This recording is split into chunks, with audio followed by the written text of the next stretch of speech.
سلام دوستای عزیزم، امیدوارم که مثل همیشه حالتون خوب باشه. من مرتضی هستم و امروز قراره با هم گردشی داشته باشیم در سبز میدان و خیابان لاکانی رشت. البته قبلا ولاگ رانندگی در این خیابون و همچنین قدم زدن در زیر بارون سبز میدان رو در کانال گذاشتیم که لینکش رو براتون در قسمت توضیحات ویدیو قرار میدم. سبز میدان از جاهای گردشگری و البته نوستالژی رشت هستش که با داشتن فضای سبز همراه با درختان تنومند، فضای برای نشستن و همچنین کبوترهای دوست داشتنی محلی برای جمع شدن افراد در سنهای مختلف، به خصوص افراد مسن هستش. این میدان از یک طرف به شهرداری و از طرف دیگه به خیابان لاکانی و محله چمارسرا راه داره. خیابان لاکانی یا همون بولوار لاکانی هم به فروشگاه‌های موبایل، قطعات کامپیوتر و دوربین شهرت داره و از خیابان‌های شلوغ و پرتردد رشته. خواهشاً با لایک‌ها و کامنتاتون ما رو در مسیر بهتر شدن حمایت کنید و همچنین برامون بنویسید که دوست دارید از کجای گیلان زیبا براتون ولاگ تهیه کنید. امیدوارم که از این گردش لذت ببرید.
Keyboard بگیر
زنی بعدم واسه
شده 28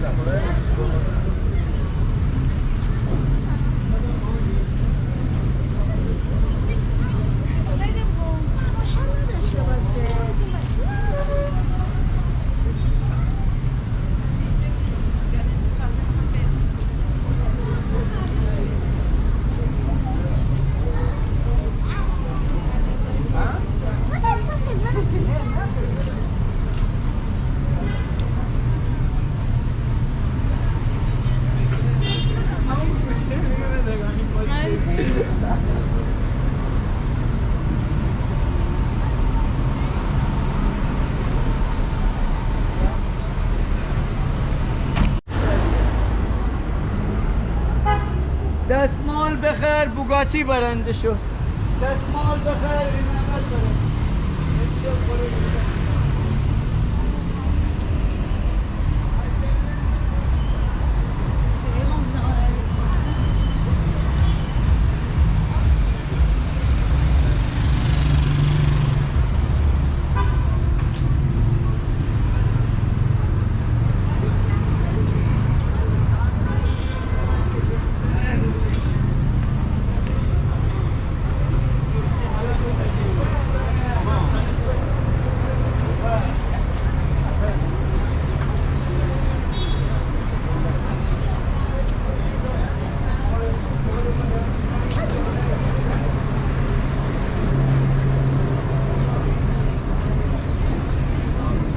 Oradan sağ.